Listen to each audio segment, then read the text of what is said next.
Það má segja að skýrasta ásýnd kreppunnar sem við stöndum í núna sé gífurlegur hallarekstur og skuldasöfnun ríkissjóðs og síðan stóraukið atvinnuleysi. Hér á landi, eins og víðast hvar í heiminum, hafa stjórnvöld tekið þá ákvörðun að taka ekki á þessari kreppu með niðurskurði og skattahækkunum, eins og yfirleitt hefur verið. Nú á að nota ríkissjóð til þess að styðja sem best við fyrirtækin og heimilin til þess að lágmarka skakkaföll og stefna því að allir séu tilbúnir til þess að leggjast á árarnar með styrkum hætti þegar farsóttinni linnir. Staða ríkissjóðs er að verða slæm. Tekjur hafa lækkað verulega miðað við áætlanir og útgjöld hækkað mikið. Á þessu ári hefur orðið til stórt gat miðað við það sem stefnt var að og nú er gert ráð fyrir að halli á rekstri ríkissjóðs í ár nemi nærri 270 milljörðum króna og að álíka halli verða á næsta ári, þannig að samanlagður halli í ár og næsta ár nálgist 600 milljarða. Halli verður áfram mikill á næstu árum og skuldir munu aukast verulega. Til samanburðar má nefna að hallinn á rekstri ríkissjóðs árið 2008 þegar bankahrunið skall á nam tæpum 200 milljörðum króna.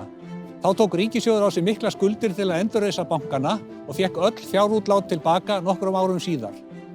Nú fer aðstoðin til heimila og fyrirtækja og við verðum að vona að þau verði í það sterkri stöðu þegar þetta er yfirstaðið að auknar tekjur gefi líka tækifæri á að borga skuldir tilbaka. Til þess að það takist þarf að halda vel á spilunum og nauðsyn nýsköpunar og vel launaðra starfa skiptir þar öllu máli.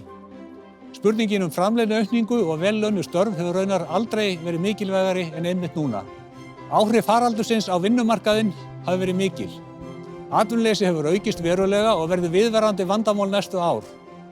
Atvinnuleysi hefur aukist í nær öllum atvinnugreinum. Mesta fjölgunin hefur þó verið í ferðaþjónustu.